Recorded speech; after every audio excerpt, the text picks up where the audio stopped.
یہ اللہ تعالیٰ نے ہمیں ڈائریکٹ نہیں بتایا بلکہ اپنے حبیب پاک صلی اللہ علیہ وسلم کے ذریعے بتایا. کیوں؟ ہم قرآن کریم کو قرآن کریم کہتے ہیں. بتایا کس نے کہ یہ قرآن ہے؟ کنہوں نے بتایا یہ قرآن ہے؟ ہمارے آقا صلی اللہ علیہ وسلم.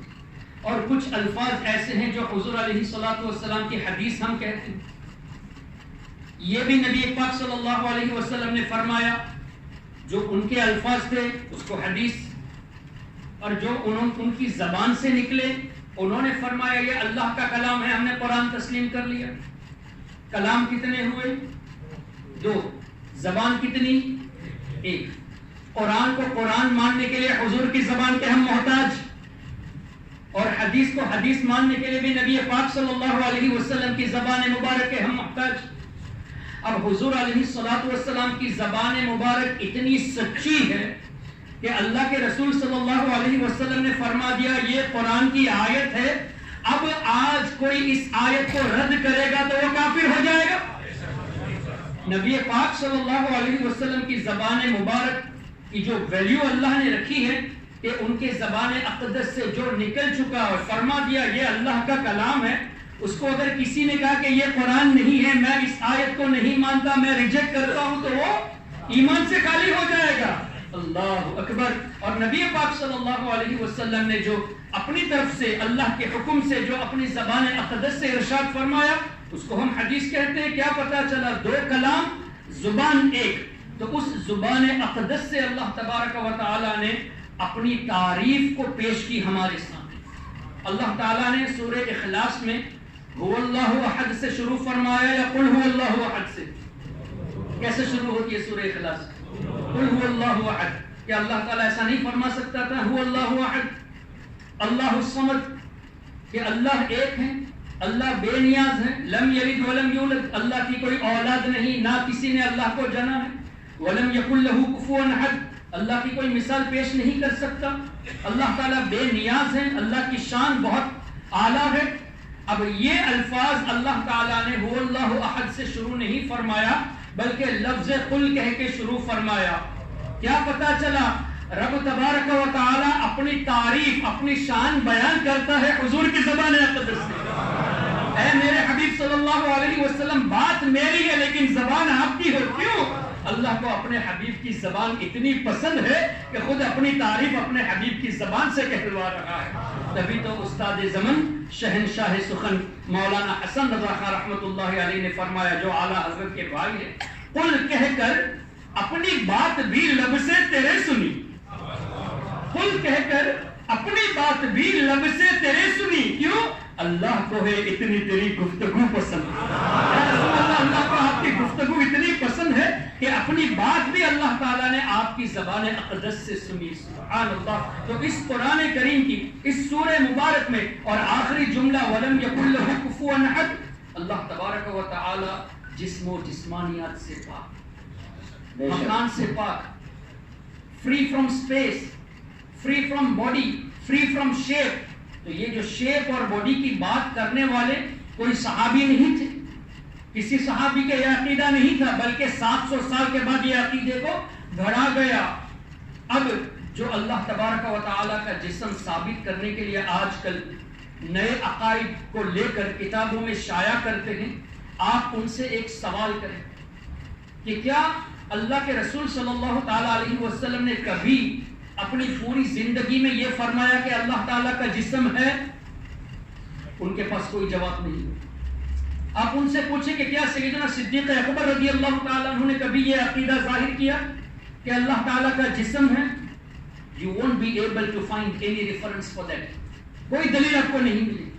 سیدنا فاروق اعظم، سیدنا عثمان غنی، سیدنا مولا علی مشکل کشا اور دیگر صحابہ کرام، کسی سے آپ کو یہ روایت نہیں ملے گی کہ کسی نے بھی یہ عقیدہ رکھا ہو کہ اللہ تعالیٰ کا جسم ہے. اچھا، صحابہ سے علم سیکھنے والے تابعین تھے، صحابہ کی باتوں کو زیادہ سمجھنے والے تھے. تابعین میں سے کسی کا عقیدہ دکھا دے کہ کیا کسی نے یہ عقیدہ اپنی کتابوں میں لکھا کہ اللہ تعالیٰ کا جسم ہے؟ نہیں. تبا تابعین میں سے کسی نے نہیں. ائمہ کرام، محدثین، مفسرین، اولیاء کرام، کسی کا بھی یہ عقیدہ نہیں تھا. اب جب کسی کا یہ عقیدہ نہیں تھا اور آج کوئی ملا یہ کہے کہ اللہ کا جسم ہے تو آپ سواد اعظم کو مانیں گے یا اس کی بات کو مانیں گے؟ بالکل سواد اعظم کی بات کو مانیں گے. تو اللہ تبارک و تعالیٰ کے تعلق سے کسی نے جسم کا عقیدہ نہیں رکھا. اور جسم کا عقیدہ رکھنے میں عقائد کی خرابی کیا آتی ہے؟ اگر کسی کا جسم ثابت کر لیا جائے تو اس کے لیے مکان فکس ہو گئے, جگہ فکس ہو گئی. اور مکان بنانے والا کون ہے؟ اللہ. جگہ بنانے والا کون ہے؟ تو اللہ ہی بنانے والا ہے. اور اللہ کا جسم ثابت کر کے اللہ کے لیے اگر مکان ثابت کرو گے تو اس مکان کو, اس جگہ کو بھی خالق ماننا پڑے گا, ازلی اور ابدی ماننا پڑے گا, جبکہ یہ سب مخلوق ہے. خالق تو صرف اللہ تبارک و تعالی ہے. اب قرآن کریم کی ایک آیت کریمہ کو پیش کر کے یہ کہنا کہ نہیں اللہ نے فرمایا الرحمن علی العرش استوى, اللہ تعالیٰ عرش پر بیٹھا ہوا ہے, اس کا مطلب ہرگز یہ نہیں ہے کہ اللہ عرش پر بیٹھا ہوا ہے. لیکن یہ لوگ یہ مطلب نکالتے ہیں. اب آپ سے میں سوال کروں, اللہ تعالیٰ اگر عرش پر بیٹھا ہے تو عرش مخلوق ہے یا خالق ہے؟ کریشن ہے یا کریٹر ہے؟ مخلوق ہے, کریشن ہے. اللہ تعالیٰ کریٹر ہے, اللہ خالق ہے, عرش مخلوق ہے. اگر اللہ عرش پر بیٹھا ہوا ہے تو آپ یہ سوال کریں عرش کو پیدا کرنے سے پہلے اللہ کہاں تھا؟ You have the right to ask this question کہ عرش کو پیدا کرنے سے پہلے اللہ کہاں تھا؟ یہی کہنا پڑے گا کہ عرش کو پیدا کرنے سے پہلے بھی اللہ موجود تھا. جب اللہ تعالیٰ بغیر سہارے کے موجود تھا تو اب سہارے کی ضرورت کیوں تم مانتے ہو؟ That Allah is seated on the arsh. اب قرآن کریم کی اس آیت کو لے کر ہمارے ذہنوں کو جب خراب کرنے کے لیے آئے تو آپ کو چاہیے کہ آپ کس طرح کاؤنٹر کوشچن کریں کہ عرش کو پیدا کرنے سے پہلے اللہ کہاں تھا. پھر ایک اور یہ بات کرتے ہیں کہ اللہ تو عرش پر ہی بیٹھا ہوا ہے, لیکن تہجد کے وقت اللہ تعالیٰ پہلے آسمان پر اتر کے آتا ہے. اب اترنے کے لیے جسم کی ضرورت ہے. جب اتر کے آتا ہے پہلے آسمان پہ تو عرش کے بعد فار ایگزامپل 7واں آسمان وہاں پہ آیا, وہاں سے پھر 6 آسمان پہ اترا, پھر 5ویں آسمان پہ, یوں کرتے کرتے پہلے آسمان پہ آ گئے اکارڈنگ ٹو دیئر آئیڈیالوجی. اب میں ابھی کرسی پہ بیٹھا ہوں, تھوڑی دیر کے بعد میں نیچے بیٹھ جاؤں گا تو میں اوپر رہا یا نیچے رہا؟ نیچے رہا. نیچے رہنے کا مطلب کیا ہوا؟ میں ابھی اوپر نہیں ہوں. اور ابھی اوپر ہوں تو ابھی کوئی یہ نہیں کہہ سکتا کہ احسان نیچے بیٹھا ہے. نیچے بیٹھا ہے کوئی نہیں کہہ سکتا. کیوں؟ I am already up. میں اوپر آ گیا تو ابھی نیچے نہیں ہوں. جب نیچے آ گیا تو اوپر نہیں ہوں. اب اکارڈنگ ٹو دیئر آئیڈیالوجی اللہ عرش پر بیٹھا ہوا ہے. تہجد کے وقت پہلے آسمان پہ اتر کر آتا ہے تو تہجد کے وقت اللہ تعالیٰ پہلے آسمان پہ ہے یا عرش پر ہے؟ اکارڈنگ ٹو دیم کہاں پر ہے؟ اس کا مطلب عرش پر نہیں ہے. تہجد کے وقت اللہ تعالیٰ عرش پر نہیں ہے اکارڈنگ ٹو دیئر آئیڈیالوجی. لیکن کیا یہاں تہجد کا وقت ہے؟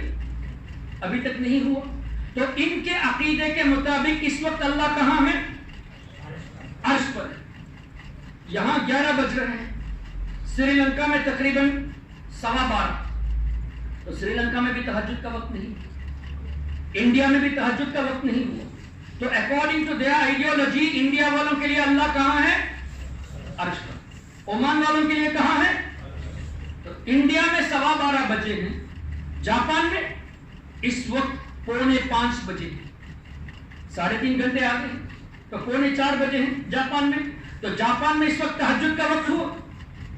سنگاپور میں 3:45 بجے ہیں, ابھی تہجد کا وقت نہیں ہوا. جاپان میں 3:45 بجے ہیں, تہجد کا وقت ہو گیا. اس کا مطلب کیا ہوا کہ ان کے عقیدے کے مطابق جاپان والوں کے لیے اللہ تعالیٰ پہلے آسمان میں ہے اور عمان والوں کے لیے اللہ تعالیٰ عرش پر ہے. مشرک ہم کو کہتے ہیں 2 اللہ یہ مانتے ہیں. اللہ کے تعلق سے یہ عقیدہ 2 اللہ ماننے والے یہ لوگ ہیں کہ اللہ تعالیٰ عرش پر ہر وقت بیٹھا ہوا ہے, صرف تہجد کے وقت زمین پر پہلے آسمان پہ آتا ہے. تو آپ ان سے پوچھیں تم ہم سنی مسلمانوں کو مشرک کہتے ہو, 2 اللہ تو تم نے مانا. تمہارے عقیدے کے مطابق اس وقت اللہ تعالیٰ عرش پر ہے اور جاپان والوں کے لیے اللہ تعالیٰ پہلے آسمان میں ہے. جب پہلے آسمان میں ہے تو عرش پر نہیں رہا, اور جب عرش پر ہے تو پہلے آسمان میں نہیں رہا. اس کا مطلب you are accepting there are more than one God. اللہ کے ساتھ تم نے کسی اور کو شریک ٹھہرا دیا. اور مشرک ہم سنی مسلمانوں کو کہتے ہیں شرک خود کرتے ہیں. پھر دوسری بات یہ کہ ان کا یہ کہنا کہ اللہ تعالیٰ آسمان پر ہے. اب آسمان اس عمان کا اگر آپ نکال لیں گے میپ میں تو عمان ابھی اگر یہاں ہے تو آسمان اس طرف ہوا. یورپ کی طرف جائیں گے تو اور اس طرف ہو گیا. اب آسمان کہاں اشارہ کرے گا؟ اس طرف کرے گا. اس وقت عمان سے دیکھا جائے تو یوں ہے. تو اکارڈنگ ٹو یور آئیڈیالوجی اللہ تعالیٰ اس طرف ہے اور یورپ والوں کے لیے اللہ تعالیٰ اس طرف ہے. پھر اور آپ نیچے جائیں گے ایسٹ کی طرف تو امریکہ والوں کے لیے اللہ تعالیٰ اس طرف, آسٹریلیا والوں کے لیے اللہ تعالیٰ اس طرف ہے. کیا مذاق بنا کے رکھا ہے؟ رب تبارک و تعالیٰ کے تعلق سے مذاق بنا کے رکھا ہے؟ جب آسمان میں کہتے ہو تو آسمان میں کس طرف ہے؟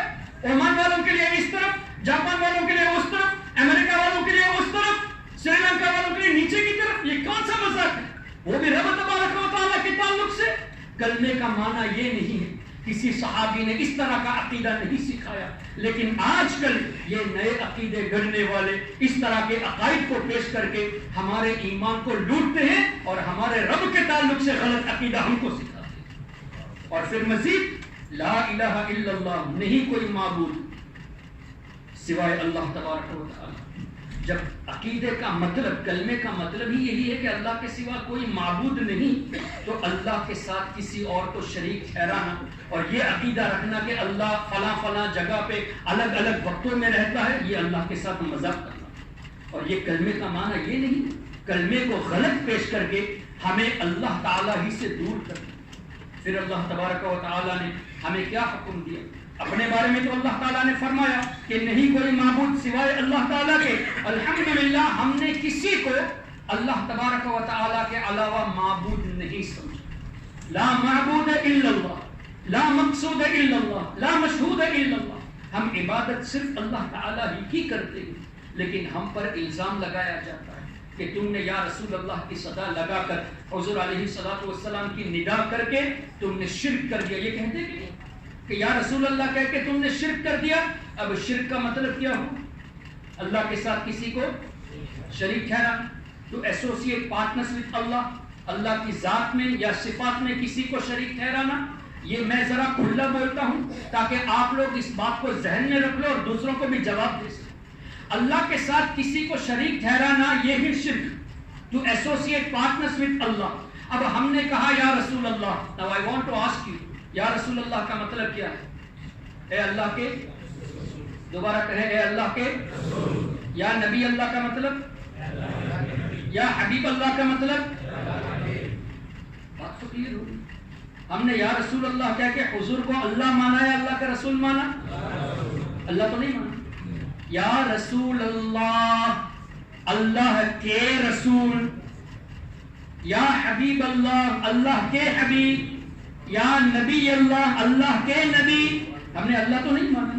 جب حضور کو اللہ مانا ہی نہیں تو عبادت کا سوال ہی نہیں پیدا ہوتا. حضور کی عبادت کرنے کا تو سوال ہی نہیں پیدا ہوتا. تعظیم کرتے ہیں کیوں؟ اللہ تعالیٰ کا حکم ہے. اب ہم نے یا رسول اللہ کہا, اے اللہ کے رسول, اور یہ لوگ کہتے ہیں یا رسول اللہ کہنا شرک ہے. تو اس کا مطلب یہ نبی کو اللہ جیسا مانتے تبھی تو شرک کہتے ہیں. اس لیے کہ شرک کی تعریف کیا ہے؟ اللہ کے ساتھ کسی کو شریک ٹھہرانا.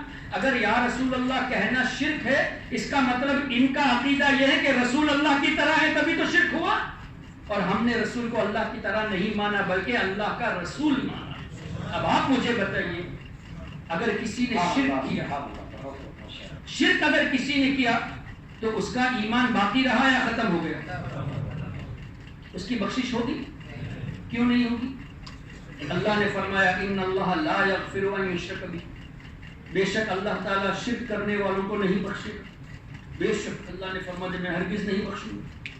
جس نے میرے ساتھ کسی کو شریک ٹھہرایا اس کو نہیں بخشوں گا. تو شرک کرنے والے کی بخشش نہیں ہے. اس کا مطلب وہ ایمان سے خالی ہے. اگر کسی نے شرک کیا تو وہ ایمان سے خالی ہو گیا. اب جو ایمان سے خالی ہو گیا, مفتیان کرام موجود ہے, علماء کرام موجود ہے, آپ ان سے پوچھئے ایمان سے خالی ہو گیا تو نکاح باقی رہا یا ٹوٹ گیا؟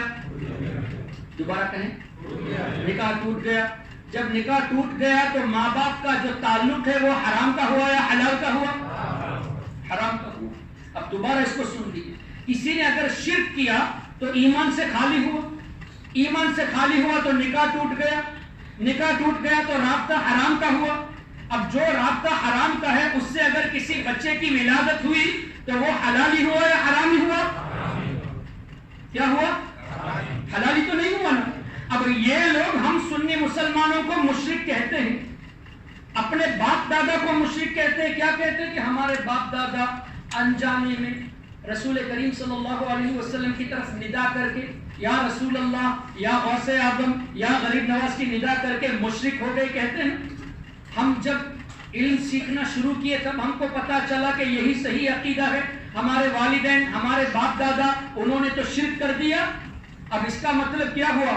اپنے دادا دادی کو شرک کرنے والا کہہ کے انہوں نے دادا دادی کے ایمان کو ختم کر دیا, اور دادا دادی کا ایمان ختم ہوا تو ان دونوں کا نکاح بھی گیا, اور نکاح جب گیا تو ان دونوں کا رابطہ حلال کا نہیں ہوا. اب دادا دادی کے رابطے کو حرام کا کہہ کے یہ اپنے ماں باپ کو کیا کہتے ہیں؟ حلالی تو نہیں کہتے. اور اپنے ماں باپ کو مشرک کہتے ہیں, اپنے آپ کو حرامی کہتے ہیں. تو ان کی عقلیں آپ دیکھیں, ان کی سوچ آپ دیکھیں, خود سمجھتے نہیں یہ کیا بک رہے ہیں. اللہ تبارک و تعالیٰ کے تعلق سے غلط عقائد کو پیدا کر کے یہ خود اپنے ماں باپ کو بھی حلالی نہیں مانتے اور خود اپنے آپ کو بھی حلالی نہیں مانتے.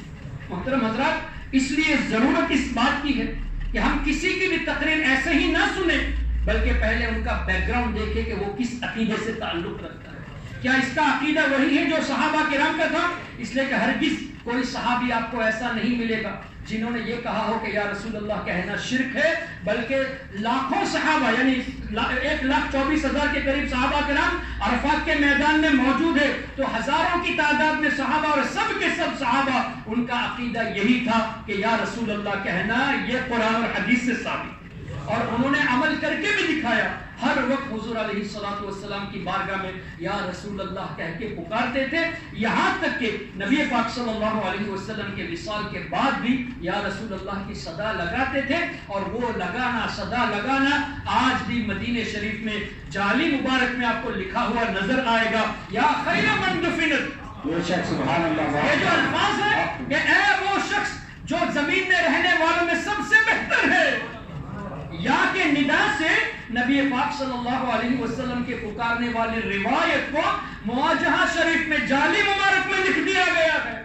اس کو دیکھتے ہیں پھر بھی کہتے ہیں کہ یہ شرک, وہ ان کو نظر آ رہا ہے پھر بھی کہتے ہیں کہ یا کہہ کے پکارنا شرک ہے. اللہ تعالیٰ عقل سلیم عطا کرے, ہم سب کے ایمان و عقیدے کی حفاظت فرمائے. تو میں یہ عرض کر رہا تھا, کلمے کا مطلب اگر کسی نے لا الہ الا اللہ کہہ دیا تو اس کا مطلب یہ ہے کہ وہ اللہ کے سوا کسی کو معبود مانتا ہی نہیں, صرف اللہ ہی معبود ہے. اب اگر کسی نے اللہ تعالیٰ کے نبیوں کو پکارا, اللہ کے ولیوں کو پکارا, تو وہ اللہ سمجھ کر نہیں بلکہ اللہ کا نیک بندہ سمجھ کر پکارا. ہم مزارات پہ جاتے ہیں, اب لوگ ہم سے کہتے ہیں نا کہ تم شرک کر رہے ہو.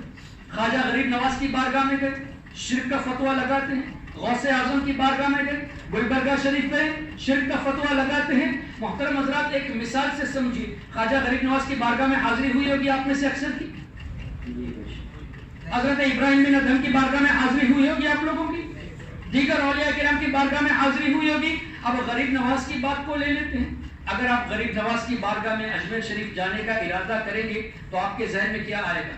خواجہ غریب نواز رضی اللہ تعالیٰ عنہ اپنی قبر میں آرام فرما رہے ہیں, لیکن اب یہ بھی ذہن میں آئے گا کہ قبر میں آرام کرنے کے لیے موت کا مزہ چکھنا ضروری ہے.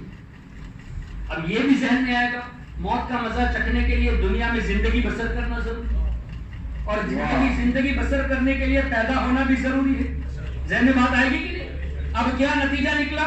خواجہ غریب نواز پیدا ہوئے, دنیا میں زندگی بسر کیے, موت کا مزہ چکھے, اور موت کا مزہ چکھنے کے بعد قبر شریف میں آرام فرما رہے ہیں. ایک اور بات حدیث پاک میں ہے کہ قبر مومن کے لیے جنت کے باغوں میں سے ایک باغ ہے. جنت کے باغ میں آرام فرما رہے ہیں. 5 چیزیں ہوئی. کیا؟ پیدا ہوئے, زندگی بسر کیے, موت کا مزہ چکھے, قبر میں آرام فرما رہے ہیں. کون سی جگہ؟ جنت کے باغوں میں سے ایک باغ. اب جنت کے باغ میں اللہ کی رحمت ہوتی ہے یا عذاب ہوتا ہے؟ رحمت ہوتی ہے. اب غریب نواز کی بارگاہ میں حاضری دیے تو کہاں گئے؟ رحمت والی جگہ پہ گئے. تو اللہ تبارک و تعالیٰ کی رحمت میں سے کچھ قطرے حاصل کرنے کے لیے ہم بزرگوں کی مزار پہ جاتے ہیں. اب اس مزار پہ جانے کے تعلق سے شرک کہنا کیا مطلب ہوا؟ اللہ کے ساتھ کسی کو شریک ٹھہرانا، یہ شرک کی تعریف ہے۔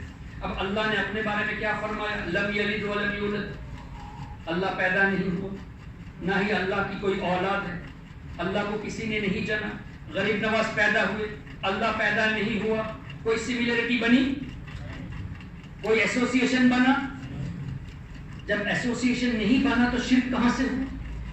اللہ پیدا ہونے سے پاک، خواجہ غریب نواز پیدا ہوئے، کوئی سملیرٹی نہیں، اب کوئی شرک کا فتویٰ لگائے تو مطلب کیا ہوا؟ اللہ کو پیدا ہونے والا مانتا ہے یہ۔ دوسری بات، اللہ نے قرآن کریم میں ارشاد فرمایا هو الذی خلق لکم ما فی الارض جميعا، زمین میں جتنی چیزیں ہیں اللہ تعالیٰ نے ہمارے لیے پیدا فرمایا۔ کیا اللہ کو دنیا میں رہنے کی حاجت ہے؟ اللہ ہی نے تو دنیا کو بنایا، اور اللہ کے نزدیک دنیا تو مکھی کے پر کے برابر بھی ویلیو نہیں رکھتی۔ اللہ دنیا میں رہتا نہیں، نہ ہی اللہ کو رہنے کی حاجت۔ اللہ تو کائنات کا مالک، وہ خالق ہے، ہم دنیا میں رہتے ہیں۔ خواجہ غریب نواز دنیا میں رہے، اللہ تعالیٰ کو دنیا میں رہنے کی حاجت نہیں۔ کوئی سملیرٹی پائی گئی، کوئی ایسوسیشن پایا گیا، تو یہ بھی ثابت ہو چکا کہ غریب نواز دنیا میں رہے، اللہ دنیا میں رہنے سے پاک، بلکہ اللہ خالق ہے، اور اللہ پیدا ہونے سے پاک، غریب نواز پیدا ہوئے۔ تیسری چیز آیت الکرسی میں کیا ہے؟ اللہ لا الہ الا هو الحی القیوم لا تأخذہ سنۃ ولا نوم۔ دوبارہ لا تأخذہ، کیا مطلب؟ اللہ تعالیٰ کو نہ نیند ہے نہ اونگ ہے، نیند بھی نہیں اونگ بھی نہیں، موت تو بہت دور کی بات، اللہ تعالیٰ کے لیے تو موت ہے ہی نہیں۔ اللہ تعالیٰ کے لیے نیند بھی نہیں، اور اونگ ہوتی ہے نا کبھی کبھی تھکان میں، اونگ بھی نہیں ہے، ڈراؤزینس بھی اللہ کے لیے نہیں ہے، سلیپ بھی نہیں ہے۔ خواجہ غریب نواز نے موت کا مزہ چکھا، کوئی سملیرٹی پائی گئی نہیں۔ شرک کیسے ہوا؟ پھر خواجہ غریب نواز قبر میں آرام فرما رہے ہیں، اللہ کی کوئی قبر نہیں، ظاہر ہے اللہ تعالیٰ نے پوری کائنات کو اللہ نے بنایا، تو یہاں بھی سملیرٹی نہیں۔ اور جنت اللہ نے بنائی کن کے لیے؟ مسلمانوں کے لیے۔ حضرت آدم علیہ نبینا علیہ الصلوۃ والسلام کے تعلق سے لوگوں نے یہ بیان کرنا شروع کر دیا کہ معاذ اللہ انہوں نے گناہ کیا تب زمین پر آئے۔ یہ کہتے ہیں کہ آدم علیہ السلام نے گناہ کیا تبھی اللہ تعالیٰ نے زمین پر بھیجا۔ ان سے پوچھئے کہ اللہ تعالیٰ نے حضرت آدم علیہ السلام کو پیدا کرنے سے پہلے فرشتوں سے کیا فرمایا؟ وَإِذْ قَالَ رَبُّكَ، اے حبیبی یاد کرو جب آپ کے رب نے فرشتوں سے فرمایا للملائکہ انی جاعل فی السماء ہے، کیا ہے؟ فی الارض ہے، انی جاعل فی الارض خلیفہ، اے فرشتوں میں زمین پر اپنا نائب بنانے والا ہوں۔ کیا پتا چلا؟ حضرت آدم علیہ السلام کی پیدائش سے پہلے اللہ نے اعلان فرما دیا کہ زمین پر نائب بنانے والا ہوں، تو زمین پر تو آنا ہی تھا ان کو۔ اب تم کہتے ہو گناہ کیے تبھی ہے، اللہ نے پہلے سے فرما دیا زمین کے لیے نائب بنانے والا ہوں۔ اور اللہ کے نبی تو ہر جگہ اللہ کے نائب ہوتے ہیں۔ یہ میں نے بار بار خاص کر فی السماء یہ کہہ کے فی الارض اس لیے آپ کو ایمفسائز کیا تاکہ یہ بات ذہن میں آ جائے، زمین پر گناہ کی وجہ سے نہیں آئے، کہتے ہیں یہ غلط ہے۔ اللہ تعالیٰ نے زمین کے لیے خلیفہ مقرر فرما دیا تھا۔ اب اس میں حکمتیں کیا ہیں؟ حکمتیں کئی، ایک حکمت یہ ہے کہ حضرت آدم علیہ السلام کی اولاد میں مسلمان بھی ہے، غیر مسلم بھی ہے، اور وہ تھے جنت میں، اور جنت مسلمانوں کے لیے، غیر مسلموں کے لیے جنت نہیں ہے۔ اللہ تعالیٰ نے حضرت آدم علیہ السلام کو دنیا میں بھیجا، اے میرے نبی آدم علیہ السلام آپ دنیا میں جائے، آپ کی اولاد ہوگی، جو مسلمان ہوں گی وہ الگ ہو جائے گی، جو مسلمان نہیں ہوں گے وہ الگ ہوں گے، اور جنت میں مسلمانوں کو لے کر آپ تشریف لائیں گے۔ ان کی پشتیں مسلمان بھی تھے، غیر مسلمان بھی تھے، اللہ تبارک و تعالیٰ نے ایسا انتظام فرما دیا کہ دنیا میں حضرت آدم تشریف لائے، اور جو مسلمان ہے وہی جنت میں جائیں گے۔ حکمتیں اتنی بڑی ہے لیکن اندھوں کو کچھ نظر نہیں آتا، صرف گستاخیاں دیکھتے ہیں۔ تو میں یہ عرض کر رہا تھا، اللہ تبارک و تعالیٰ کے ولی سیدنا خواجہ غریب نواز رضی اللہ تبارک و تعالیٰ عنہ یہ قبر میں آرام فرما رہے ہیں، اور قبر جنت کے باغوں میں سے ایک باغ ہے۔ اللہ تبارک و تعالیٰ نے جنت ہمارے لیے بنائی ہے، مسلمانوں کے لیے، یعنی ہمارے لیے بنائی ہے۔ اللہ تعالیٰ جنت میں رہتا نہیں، بلکہ جنت تو اللہ کی پیدا کی ہوئی ہے، اور غریب نواز جنت کے باغوں میں سے ایک باغ میں رہتے ہیں۔ یہاں بھی کوئی سملیرٹی پائی نہیں گئی۔ جب کسی بھی طرح کوئی ایسوسیشن ہوتا ہی نہیں تو کیسے تم نے کہہ دیا مزار پہ جانا شرک ہے؟ اگر کسی نے شرک کہا تو اس کا مطلب وہ اللہ کا پیدا ہونا مانتا ہے، اللہ کا دنیا میں رہنا مانتا ہے، اللہ کے لیے موت مانتا ہے، اللہ کے لیے قبر مانتا ہے، اور اللہ کا جنت میں رہنا مانتا ہے، اور یہ سب ایسا نہیں ہے، تو ان لوگوں نے مس کوٹ کر کے ہمارے نوجوانوں کے عقیدے کو لوٹنے کی کوشش جاری رکھی ہے۔ محترم حضرات، اللہ تبارک و تعالیٰ کے اولیاء یہ رحمتوں کے نزول کے اسباب ہوتے ہیں۔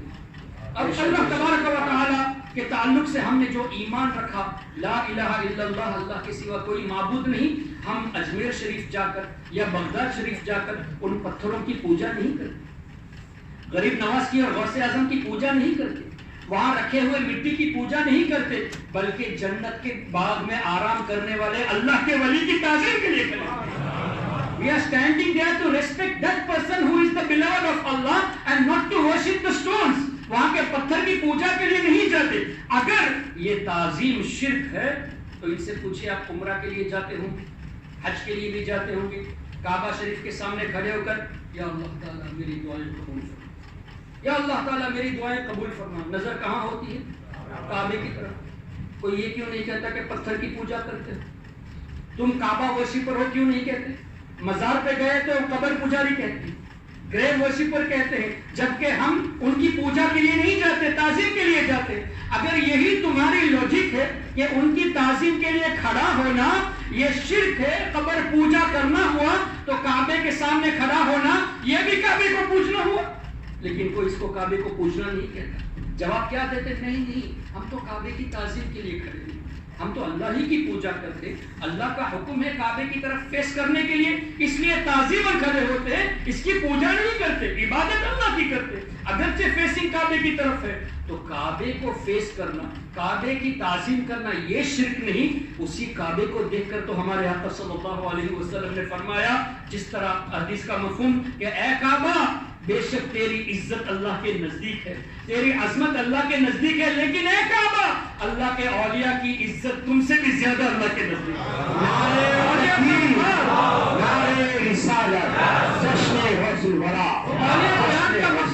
کعبے سے بھی زیادہ اللہ کی نظروں میں ہے، اللہ کی نظر میں کعبے سے بھی زیادہ اولیاء کی ہے۔ جب کعبے کی تعظیم یہ شرک نہیں تو کعبے سے جو افضل ہے ان کی تعظیم کیسے شرک ہو گئی؟ پجاری کہتے ہو تو قبر پجاری ہوتا ہے، وہ صرف غریب نواز کی بارگاہ میں نہیں جائے گا، قبر پجاری تو ابو جہل کی قبر کو بھی ڈھونڈ کے جائے گا، کیوں؟ قبر کو پوجا کرنا ہے، تو اس کے لیے صرف اولیاء اور انبیاء کی مزار کو تو ڈھونڈے گا نہیں۔ جس کو قبر کی پوجا کرنا ہے وہ کسی بھی قبر پہ چلا جائے۔ لیکن کیا کبھی آپ نے دیکھا، جیسے میں آتے ہی شروع کرتے میں نے کیا کہا کہ حضرت ابراہیم بن ادھم کی مزار ہے، فلاں بزرگ کی مزار ہے، فلاں اللہ کے نبی کی مزار ہے، کیا اشتیاق ہوا کہ یہاں اللہ کے نیک بندے آرام فرما رہے ہیں، ان کی مزار کی طرف ہم سفر کر کے جائے تاکہ رحمتیں جو وہاں نازل ہوتی ہے اس میں ہم کو بھی کچھ حصے ملے۔ یا کبھی میں نے یہ کہا یا کسی نے یہ کہا کہ چلو دیکھتے ہیں ابو جہل کی قبر کہاں، حاضری دے کے آتے ہیں، عتبہ اور شیبہ کی قبر کہاں ہے، حاضری دے کے آتے ہیں۔ یا کسی نے اس طرح کا کہا ابو لہب کی قبر کہاں ہے کہ جا کے دیکھے، حاضری دے کے آتے ہیں؟ نہیں۔ کیا پتا چلا قبر پجاری اگر ہوتا تو ہر قبر پہ جاتا۔ ہم سنی مسلمان پجاری نہیں، ہم تو اللہ کے اولیاء کو ڈھونڈ کر جاتے ہیں، کیوں؟ وہ اللہ کے نیک بندے ہیں، وہ اللہ والے ہیں، ان کی مزاروں کو ہم ڈھونڈ کے جاتے ہیں۔ تو لا الہ الا اللہ کا مطلب سمجھے بغیر شرک کے فتوے لگا کر یہ خود ایمان سے خالی ہو جاتے ہیں۔ مشرک کا فتویٰ ہم پر لگاتے ہیں، in reality they are going against Islam. اور آگے کا جملہ محمد رسول اللہ صلی اللہ علیہ وسلم، آپ اس کا ترجمہ کیا کہیں گے؟ محمد صلی اللہ علیہ وسلم اللہ کے رسول ہیں۔ لیکن آپ کو تعجب ہو، میں نے بمبئی میں چھپی ہوئی ایک کتاب دیکھی، اردو میں اس میں لکھا تھا اللہ کے رسول تھے، اور ہمارے سری لنکا میں ایک بہت بڑا جامعہ ہے دوسرے لوگوں کا، وہاں لائبریری میں لکھا ہوا انگلش میں ہے کہ محمد صلی اللہ علیہ وسلم واز دا میسنجر آف اللہ، تھے۔ بامبے میں بھی میں نے دیکھا، وہاں کی چھپی کتابیں، اور سری لنکا میں بھی ہے he was the prophet of Allah. اب حضور علیہ الصلوۃ والسلام آج بھی اللہ کے رسول ہیں یا نہیں؟ اگر تھے کہیں گے تو مطلب کیا ہوا؟ ابھی نہیں ہے۔ ابھی نہیں اگر کہہ دیں گے تو قرآن کے خلاف ہو جائے گا۔ کیوں؟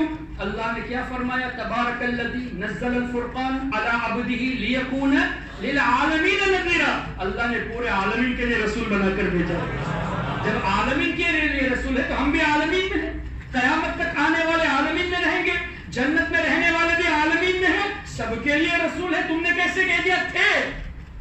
جب عالمین کے لیے رسول ہے تو اب بھی رسول ہیں۔ اب جو رسول کی کوالٹیز ہوتی ہے، ایک شخص جب رسول ہیں تو رسول کے اندر جو کوالٹیز ہوتی ہے وہ بھی رہتی ہے۔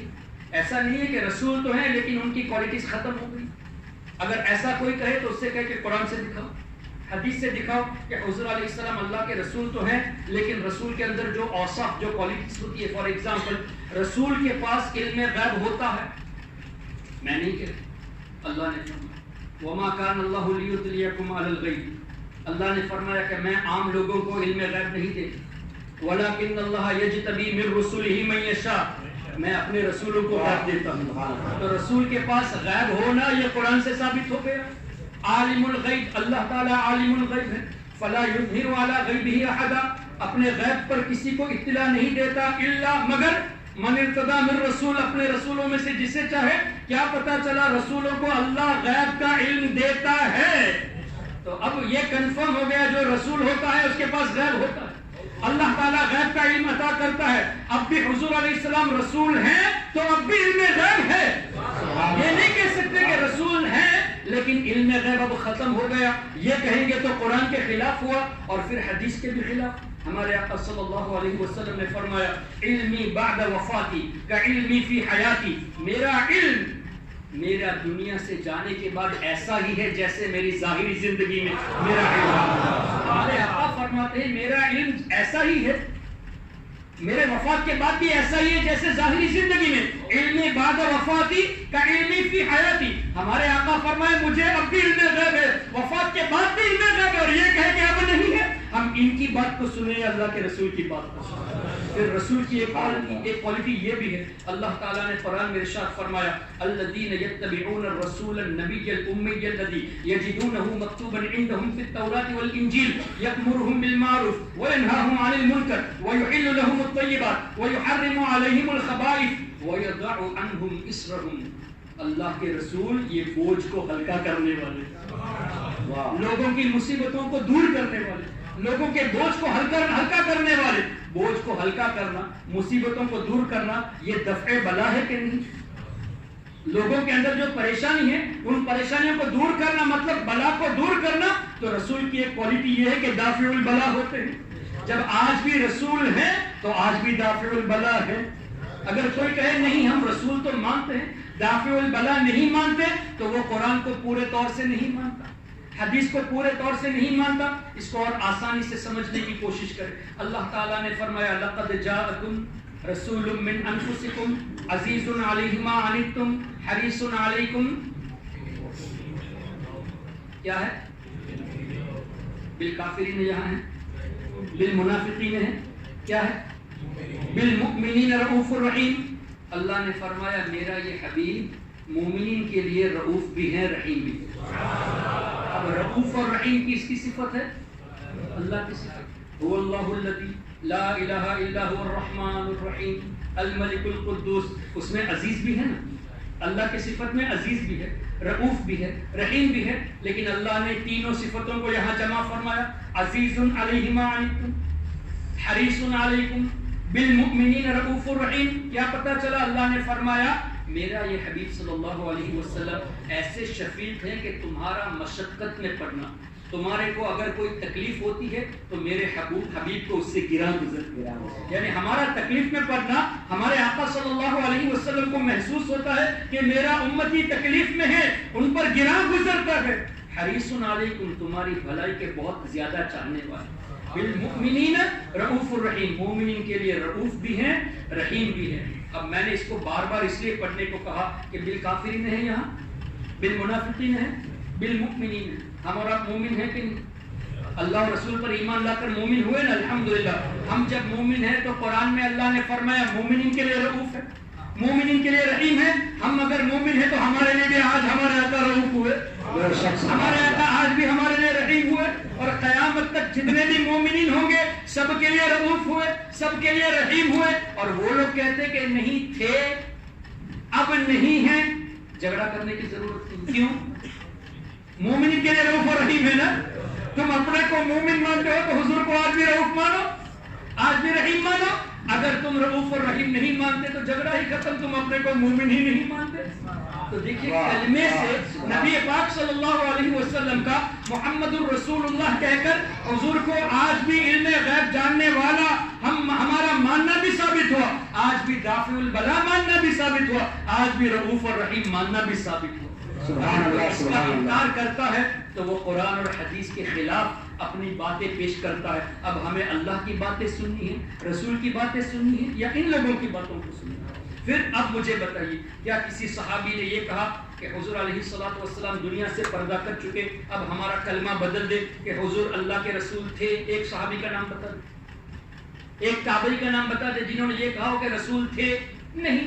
ایک اور مثال، وَاعْلَمُوا أَنَّ فِيكُمْ رَسُولَ اللَّهِ، اللہ نے فرمایا جان لو تمہارے درمیان اللہ کے رسول ہیں۔ فیکم رسول اللہ، وَاعْلَمُوا أَنَّ فِيكُمْ رَسُولَ اللَّهِ، جان لو بے شک تمہارے درمیان اللہ کے رسول ہیں۔ ایک صحابی بتا دے قرآن کریم کے نزول کے بعد حضور علیہ الصلوۃ والسلام کے دنیا سے پردہ کرنے کے بعد یہ فرمایا ہو کہ وَاعْلَمُوا كَانَ فِيكُمْ رَسُولَ اللَّهِ، تمہارے درمیان رسول تھے؟ کیا کسی نے یہ ترجمہ پیش کیا؟ کیا کسی نے قرآن کی اس آیت میں ترمیم کی؟ کیا کسی مفسر نے ترجمے میں یہ کہا کہ کان تھے؟ نہیں۔ ترجمہ کیا ہے؟ آج بھی وہی ہے کہ اللہ کے رسول تمہارے درمیان موجود ہیں۔ اور اس پر مزید دلیل اللہ نے فرمایا وما ارسلناک الا رحمتا للعالمین، اے حبیب ہم نے آپ کو عالمین کے لیے رحمت بنا کر بھیجا۔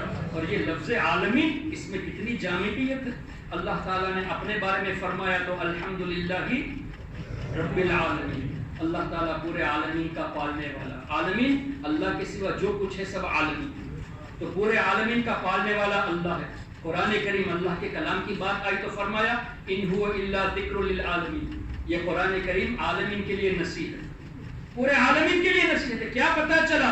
رب تبارک و تعالی عالمین کا پالنے والا، اور اللہ کا کلام عالمین کے لیے نصیحت ہے، عالمین کے لیے ذکر ہے۔ حبیب کی بات آئی تو رحمت للعالمین، جس کا میں رب ہوں ان کے لیے قرآن نصیحت ہے، اور ان سب کے لیے میرا حبیب رحمت ہے۔ سبحان اللہ، ماشاءاللہ، نعرہ تکبیر، نعرہ رسالت، جشن غوث الورا، جشن غوث الورا، حافظ احسان مرزا صاحب قادری۔ تو نبی پاک صلی اللہ تعالی علیہ وسلم کا عالمین کے لیے رحمت ہونا آج بھی وہ رحمت ہے، اس لیے کہ عالمین میں ہم ہیں، سب کے لیے رحمت ہے۔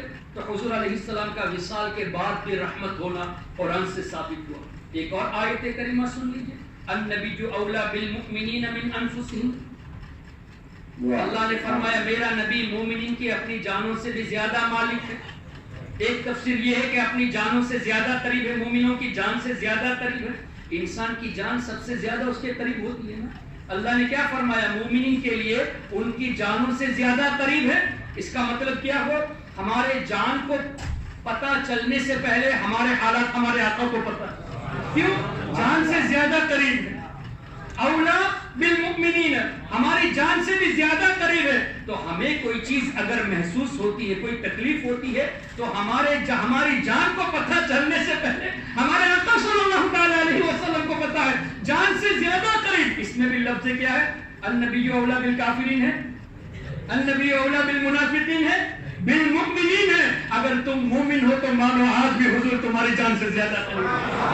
اگر حضور کو اپنے سے قریب نہیں مانتے، تم اپنے کو مومن نہیں مانتے۔ ہاں یہ بات یقینی ہے کہ حضور علیہ السلام مومنوں کی جان سے بھی واقف ہے، منافقوں کے ارادوں سے بھی واقف ہے، کافروں کے ارادوں سے بھی واقف ہے، سب کے اعمال سے باخبر ہے۔ لیکن یہاں خاصیت دی گئی مومن کے لیے قریب ہے۔ اگر تم مومن ہو تو مانو حضور آج بھی ہم سے قریب ہے، حضور علیہ السلام آج ہم سے قریب ہے۔ اور یہ کہنا کہ دور سے پکارنا شرک ہے، حضور تو اللہ نے فرمایا قریب ہے، دور ہے ہی نہیں تو شرک کہاں سے ہوا؟ ایک تو دور سے پکارنا شرک کہنا یہ بھی غلط ہے، یہ تو قرآن اور حدیث کے خلاف ہے، اس لیے کہ اگر قریب سے سننا اللہ کی صفت ہے تو دور سے سننا بھی اللہ کی صفت ہے۔ لیکن یہاں تو معاملہ یہ ہے کہ اللہ نے قریب فرما دیا، بلکہ قریب تر فرما دیا اپنے حبیب پاک صلی اللہ علیہ وسلم کو۔ اب یہ کہو گے ارے حضور تو مدینے میں ہیں، تم عمان سے پکار رہے ہو، تم پاکستان سے، تم ہندوستان سے پکار رہے ہو، ارے قرآن کی روشنی میں ہم مومن ہیں تو حضور ہم سے قریب ہے، جب دور ہے ہی نہیں تو شرک کیسے ہوا؟ سبحان اللہ، ہم سے تو قریب ہے نبی پاک صلی اللہ علیہ وسلم، تو شرک ہوا کیسے؟ اللہ اکبر. ایک اور آیت کریمہ سن لیجیے. اللہ تعالیٰ نے ارشاد فرمایا قرآن کریم میں وَاسْتَغْفِرْ لِذَنْبِكَ وَلِلْمُؤْمِنِينَ وَالْمُؤْمِنَاتِ. اے حبیب پاک صلی اللہ علیہ وسلم اپنے قرابت داروں کی بخشش کے لیے دعا کیجیے, ان کے لیے استغفار کیجیے. لوگوں نے ترجمہ یہ کیا اپنے گناہوں کے لیے استغفار کیجیے, اور اس کو مزید ایمفسائز کیا لِيَغْفِرَ لَكَ اللَّهُ مَا تَقَدَّمَ مِن ذَنْبِكَ وَمَا تَأَخَّرَ, کہ اے میرے حبیب اللہ نے آپ کو کامیاب فتح عطا فرمائی, روشن فتح عطا فرمائی, تاکہ اللہ تعالیٰ آپ کے اگلے گناہ بھی معاف کرے, پچھلے گناہ بھی معاف کرے. یہ ترجمہ پیش کیا. اصل میں ڈائریکٹ قرآن کا ترجمہ کرنے سے آدمی گمراہ ہو جائے. قرآن کریم کو ایسے کوئی ترجمہ نہیں کر سکتا, اس کے لیے حدیث کی ضرورت پڑتی ہے, تفسیر کی ضرورت پڑتی ہے. خیر تھوڑی دیر کے لیے آرگیومنٹ سیک کے لیے مان لے کہ اللہ نے فرمایا اے نبی آپ کے پچھلے گناہ اور اگلے گناہ ہم نے معاف کر دیا, تو اس کا مطلب کیا ہوا؟ پہلے بھی گناہ کیے اور آگے بھی کرنے والے ہیں. لاجیکلی یہی ہوا نا کہ اللہ تعالیٰ آپ کے اگلے پچھلے گناہ معاف کر دے, اس کا مطلب آپ پہلے بھی معاذ اللہ گنہگار تھے, فیوچر میں بھی گنہگار رہیں گے. اب نبی کا مستقبل میں فیوچر میں گناہ کرنا ثابت ہوا اکارڈنگ ٹو دیئر ٹرانسلیشن. اگر نبی کا گناہ کرنا ثابت ہوا تو گناہوں پہ عمل کرنا سنت ہونا چاہیے. کیوں؟ اللہ نے فرمایا لقد کان لکم فی رسول اللہ اسوۃ حسنہ. اللہ نے فرمایا اطیعوا اللہ واطیعوا الرسول, رسول کی اطاعت کرو. اگر رسول نے گناہ کیا تو گناہ کی بھی اطاعت کرنی چاہیے. تو گناہ پہ عمل کرنا سنت ہونا چاہیے. یہ تو عقیدے کے خلاف ہو گیا. ایک تو نبی کو گنہگار مانو اور نبی کے طریقے پہ چلتے ہوئے امت کو گناہ کرنے کے لیے ترغیب دے رہے ہو. نبی کے اگلے اور پچھلے گناہ کا ترجمہ کر کے نبی کو گنہگار ثابت کرنا بھی پایا گیا, اور نبی کے گناہوں پہ عمل کرنا یہ بھی سنت پایا جائے گا. کتنی خرابی پیدا ہوتی ہے. اب اس کا مطلب کیا ہوا؟ جیسا کہ اعلیٰ حضرت امام اہل سنت نے پیش فرمایا, اپنی طرف سے نہیں, تفاسیر کی روشنی میں, اے میرے حبیب صلی اللہ علیہ وسلم آپ کے سبب, آپ کے صدقے میں اللہ تعالیٰ آپ کے اگلوں کی اور پچھلوں کی گناہ کو معاف آپ کے اگلے پچھلے نہیں, آپ کی امت کے گناہ معاف فرما دے. بات کچھ اور ہو رہی ہے اور یہ لوگ پیش کچھ اور کرتے ہیں. تو یہاں وَاسْتَغْفِرْ لِذَنْبِكَ ڈائریکٹ ترجمہ کیا ہوگا؟ آپ کے گناہوں کے لیے استغفار کیجئے. حالانکہ یہ مطلب نہیں ہے اپنے قرابت داروں کے لیے استغفار کیجئے. وَلِلْمُؤْمِنِينَ وَالْمُؤْمِنَاتِ, اور تمام مومنین مرد و عورت کے لیے استغفار کیجئے. اللہ ان اللہ غفور رحیم فرمایا قرآن, بے شک اللہ بخشنے والا مہربان ہے. جب اللہ بخشنے والا ہے تو اللہ اپنے حبیب سے کیوں فرماتا ہے کہ آپ ان کی بخشش کے لیے دعا کی؟ اللہ جب بخشنے والا ہے ان اللہ غفور رحیم, یہاں اللہ فرماتا ہے اے میرے حبیب میں تو بخشنے والا ہوں, لیکن آپ ان کی بخشش کے لیے دعا کیجئے, آپ ان کے لیے استغفار کیجئے. کیا پتا چلا؟ یقیناً اللہ بخشنے والا ہے. اللہ اپنے حبیب کے وسیلے سے اپنے حبیب کو شفاعت ان کی شفاعت سے اللہ تعالیٰ بخشتا ہے. یہی وجہ ہے نا. کیا بروز قیامت ایسا ہوگا؟ کبھی آپ نے قرآن اور حدیث سے یہ سنا کہ آدمی کو قبر سے اٹھایا جائے گا, مسلمان کو ڈائریکٹ جنت میں بھیجا جائے گا, غیر مسلم کو ڈائریکٹ جہنم میں بھیجا جائے گا؟ ایسا ہے حدیث؟ نہیں. کیا ہے؟ میدان محشر قائم ہوگا, سورج لوگوں سے قریب ہوگا, لوگ پسینے میں بہتے ہوں گے, کسی کا پسینہ گھٹنوں تک, کسی کا کاندھے تک, کوئی پسینے میں ڈوبتے رہے ہوں گے, تکلیف میں ہوں گے. لیکن اس موقع پر بھی اللہ کے رسول کا یہ فرمان ہے کہ اللہ کے نیک بندوں کو کوئی تکلیف نہیں ہوگی, کوئی حزن نہیں ہوگا, ان کے لیے کوئی پریشانی نہیں ہوگی. اللہ کے اولیاء ایسے ہیں کہ بروز قیامت لوگ تکلیف میں ہوں گے, پریشانی میں ہوں گے, لیکن لا خوف علیہم ولا هم يحزنون, ان کے لیے نہ کوئی خوف نہ کوئی حزن. یہی وجہ ہے نا قرآن کریم میں. آپ مجھے بتائیے اللہ کے نبی سے زیادہ کوئی نیک ہو سکتا ہے؟ حضرت ابراہیم علیہ السلام کی دعا, ربی حبلی حکم والحقنی بالصالحین. حضرت ابراہیم علیہ السلام نے دعا فرمائی یا اللہ تو مجھے نیکوں کے ساتھ ملا دے. ان سے بڑھ کر نیک کون ہے؟ سیدنا ابراہیم علیہ السلام تو ہمارے آقا صلی اللہ علیہ وسلم کے بعد افضل مرتبے والے, ان سے زیادہ نیک کون ہے؟ ہمارے لیے تعلیم, ہمارے لیے ایجوکیشن ہے کہ نیک لوگوں کے ساتھ رہنے کی دعا کرو. حضرت سلیمان علیہ السلام نے کیا فرمایا؟ وَأَدْخِلْنِي بِرَحْمَتِكَ فِي عِبَادِكَ الصَّالِحِينَ, یا اللہ اپنی رحمت سے مجھے نیک لوگوں میں شامل کر دے. ان سے بڑھ کر نیک کون ہے؟ اللہ کے نبی سے بڑھ کر کوئی نیک ہو سکتا ہے؟ لیکن ہماری تعلیم کے لیے کہ نیک لوگوں کے ساتھ رہنے کی دعا کرو. حضرت یوسف علیہ السلام کی دعا کیا ہے؟ توفنی مسلمہ والحقنی بالصالحین, یا اللہ مجھے مسلمان کی حیثیت سے موت عطا فرما اور تیرے نیک بندوں میں ملا دے. نبی ہمیشہ نبی ہوتا ہے, وہ تو مسلمان ہی رہیں گے, ان کی موت دنیا سے جانا ایمان کی حالت میں ہی ہوگا، اس لیے کہ نبی ہمیشہ نبی رہتا ہے۔ تعلیم ہمارے لیے ہے کہ ہر وقت ایمان کے لیے دعا کرو، یہ دعا کرو کہ اللہ ایمان کے ساتھ موت نصیب فرما، وَأَلْحِقْنِي بِالصَّالِحِينَ، اور نیک لوگوں میں ہمارا شمار کر دے، نیک لوگوں سے ملا دے۔ کیا پتا چلا نیک لوگوں کے ساتھ رہنے کی دعا کرنا نبیوں کی سنت ہے، اور اللہ نے کلام میں قرآن کریم میں دعا کو شامل فرما دیا۔ یہی وجہ ہے کہ ہم اولیاء کرام کے تعلق سے اللہ کی بارگاہ میں دعا کرتے، یا اللہ تیرے نیک بندوں کے سائے میں ہمارا حشر فرما۔ کیوں؟ وہ بے خوف رہیں گے، ان کے ساتھ رہیں گے تو ہمارے لیے بھی بخشش کا ذریعہ بن جائے گا۔ تو میدان محشر قائم ہوگا، جتنے بھی لوگ ہوں گے۔ کتنے لوگ آج دنیا میں؟ 6 بلین یا 7 بلین۔ آج سے 100 سال پہلے کتنے لوگ رہے ہوں گے؟ مان لیتے 5 بلین رہے۔ آج سے 500 سال پہلے مان لیتے 2 بلین رہے ہوں گے، لیکن آج سے 100 سال کے بعد ہو سکتا ہے 8 بلین ہو جائے، 200 سال کے بعد ہو سکتا ہے 9 بلین ہو جائے۔ ان سب کو ایکومولیٹ کریں۔ حضرت آدم علیہ السلام کے زمانے سے لے کر اب تک کتنے لوگ ہوئے، اب سے لے کر قیامت تک کتنے لوگ ہوں گے؟ یہ سب کے سب جتنے لوگ ہیں، اللہ اکبر۔ حدیث کا مفہوم، لوگ پریشانی میں جب ایک دوسرے کو تکتے رہیں گے، اللہ کے نبی حضرت آدم علیہ السلام کی بارگاہ میں حاضری دیں گے اور کہیں گے اے اللہ کے نبی، اے آدم علیہ السلام، آپ تو اللہ کے خلیفہ ہیں، اللہ نے آپ کو خلافت سے نوازا، آپ اللہ کے نبی ہیں، آپ ہماری بخشش کے لیے دعا کر دیجیے، ہمارے لیے سفارش کر دیجیے۔ میدان محشر میں کوئی اپنی طرف سے کچھ کر نہیں سکتا، اللہ تبارک و تعالیٰ کی مرضی کے خلاف کوئی کر نہیں سکتا، لیکن سب کا حضرت آدم علیہ السلام کے پاس جا کر ان کی تعریف کرنا، آپ تو اللہ کے نبی، آپ تو اللہ کے خلیفہ ہیں، آپ ہمارے لیے سفارش کر دیجئے۔ یعنی نبی کی تعریف کرنا اور نبی سے مدد مانگنا، نبی کا وسیلہ لینا اللہ کے کوٹ میں جائز تو دنیا میں کیسے حرام ہو گیا؟ سبحان اللہ، سبحان اللہ۔ اللہ کے نبی یہ کفر کو مٹانے آئے تھے نا، شرک کو مٹانے آئے تھے، کفر کرانے نہیں، معاذ اللہ مٹانے آئے تھے۔ حضرت آدم علیہ السلام کیا کہیں گے؟ اذهبوا الى غیری، کسی اور کی طرف جاؤ۔ پوچھا جائے گا کہاں جائیں؟ حضرت نوح علیہ السلام کے پاس جاؤ۔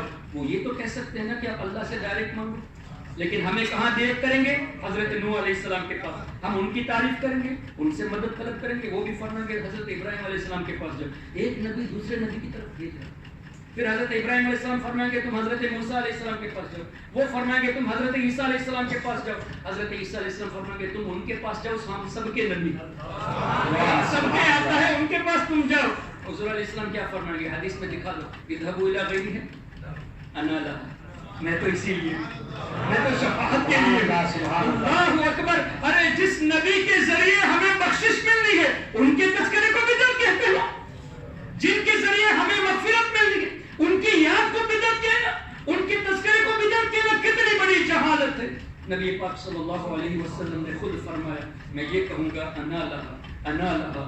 استاد زمن شہنشاہ سخن مولانا حسن رضا خان فرماتے ہیں، کہیں گے اور نبی اذهبوا الى غیری، میرے حضور کے لب پر انا لہا ہوگا، سبحان اللہ، حضور کے لب پر انا لہا ہوگا۔ حضور علیہ السلام فرماتے ہیں میں اللہ کی بارگاہ میں ایک طویل سجدہ کروں، ایک لمبا سجدہ، اور اس سجدے میں اللہ کی ایسی تعریف کروں گا کہ وہ الفاظ مجھے اس وقت دیے جائیں گے، اور وہ الفاظ ایسے ہوں گے کہ آج تک کسی نے اللہ کی ایسی تعریف نہیں کی، آج تک کسی نے ایسی تعریف نہیں کی۔ آپ مجھے بتائیے، ہمارے آقا فرماتے ہیں میدان محشر میں ایسا ہوگا، ایسا ہوگا، یوں ہوگا، یوں ہوگا، سب یہاں جائیں گے، پھر حضرت آدم علیہ السلام سے ہو کر حضرت نوح علیہ السلام کے پاس جائیں گے، کرتے کرتے میرے پاس آئیں گے، پھر میں سجدہ کروں گا اور اس سجدے میں اللہ کے حمد بیان کروں گا، وہ الفاظ اس وقت دیے جائیں گے، ایسے الفاظ ہوں گے کہ کسی نے ایسی تعریف نہیں کی، یہ غیب کی خبر نہیں تو اور کیا ہے؟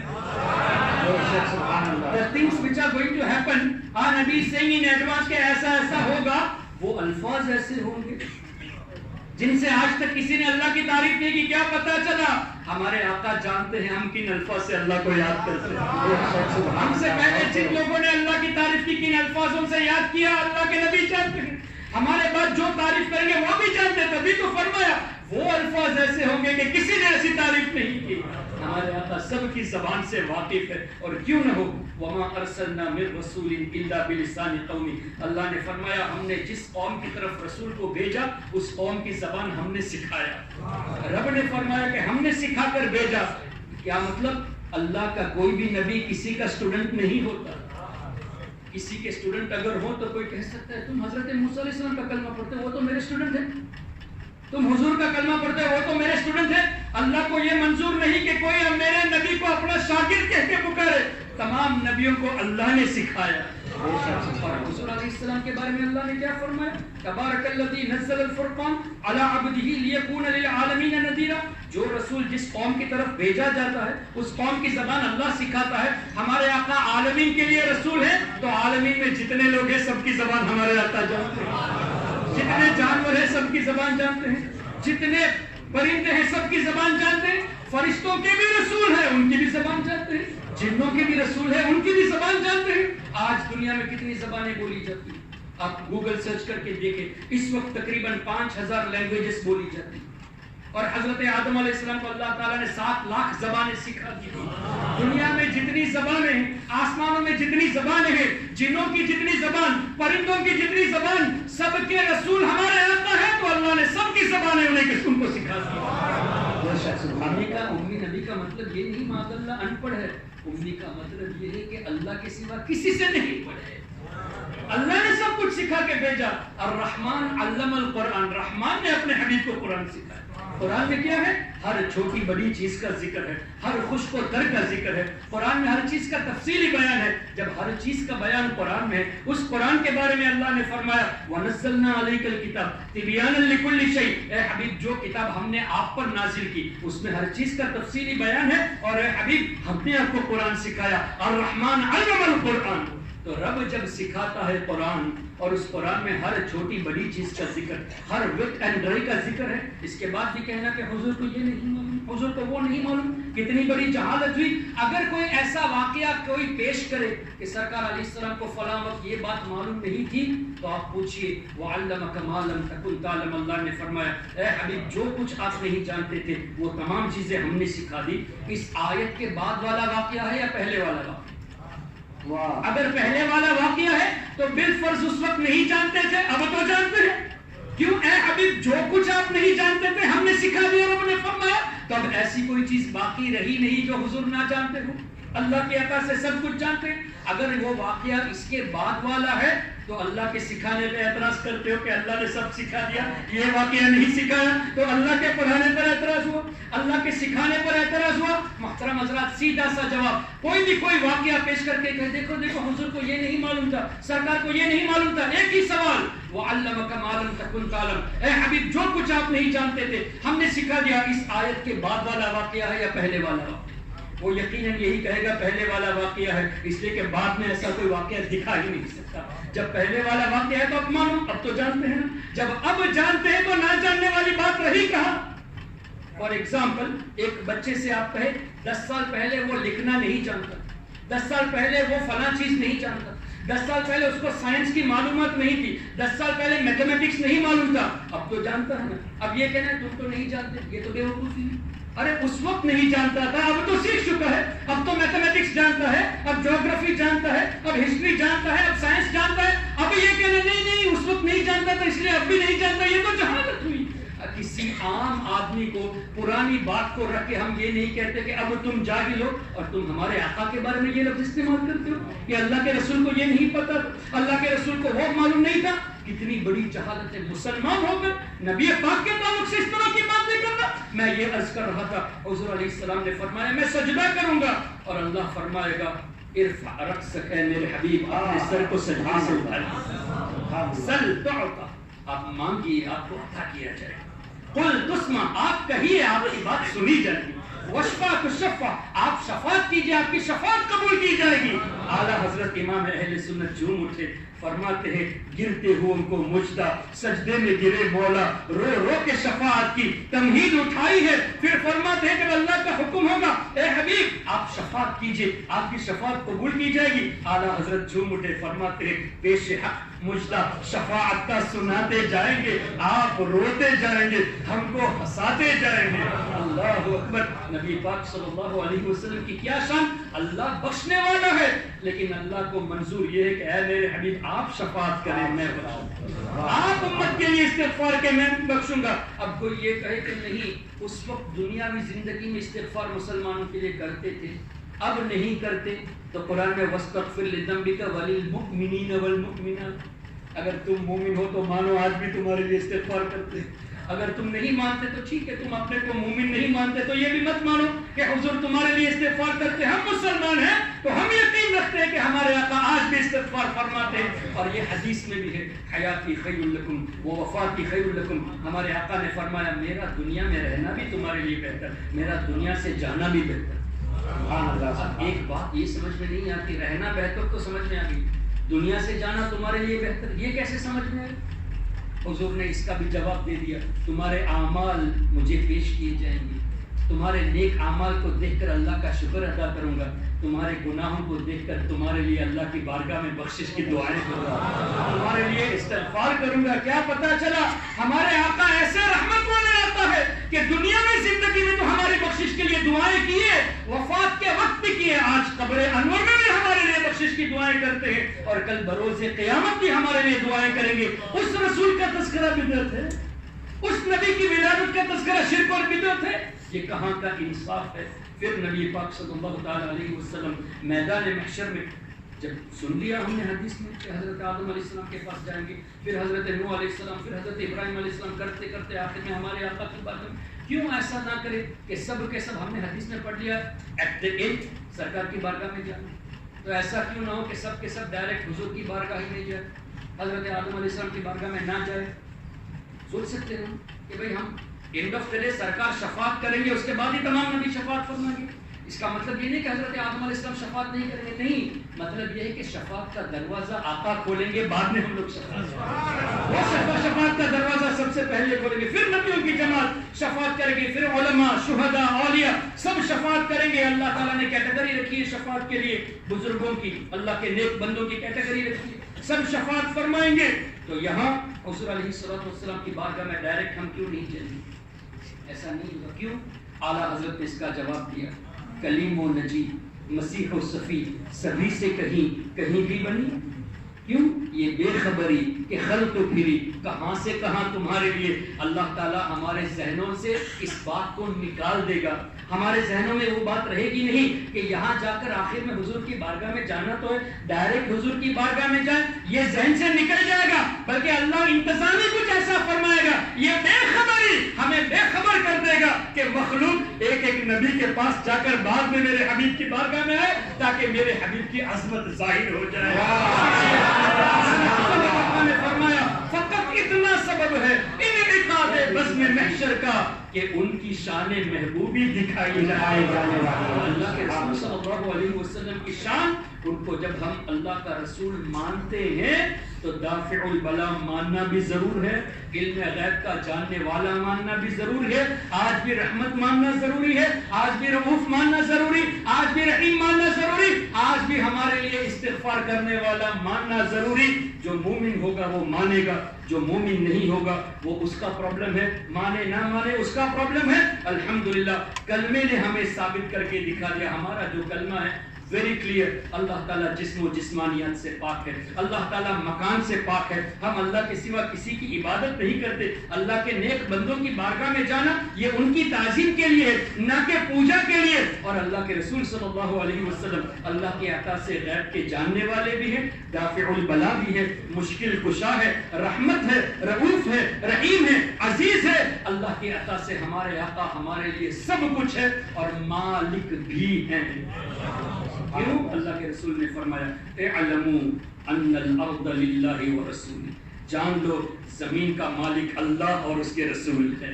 تو جس زمین میں ہم ٹھہرے گئے وہ زمین بھی اللہ کے رسول کی ملکیت ہے، اور جنت وہ بھی ہمارے آقا کی ملکیت ہے۔ کیوں؟ اللہ تعالیٰ نے فرمایا ان اللہ اشتری من المؤمنین انفسهم واموالهم بان لهم الجنہ، اللہ تعالیٰ نے مومنوں کے مال اور جان کے بدلے میں جنت دے دی۔ اب اللہ نے جان اور مال کے بدلے میں جنت دے دی، یعنی ایک ٹریڈنگ ہو گئی، جان دے دو میرے لیے مال دے دو، میں جنت دیتا ہوں، ٹریڈنگ ہو گئی تو مالک ہو گئے نا۔ تو ایک مسلمان جنت کے اپنے حصے کا مالک بنتا ہے، تو ہمارے آقا صلی اللہ علیہ وسلم جو تمام مسلمانوں کے مالک ہے ان کو جنت کا مالک کہہ دیا، تو تمہیں تکلیف کیوں ہوتی ہے؟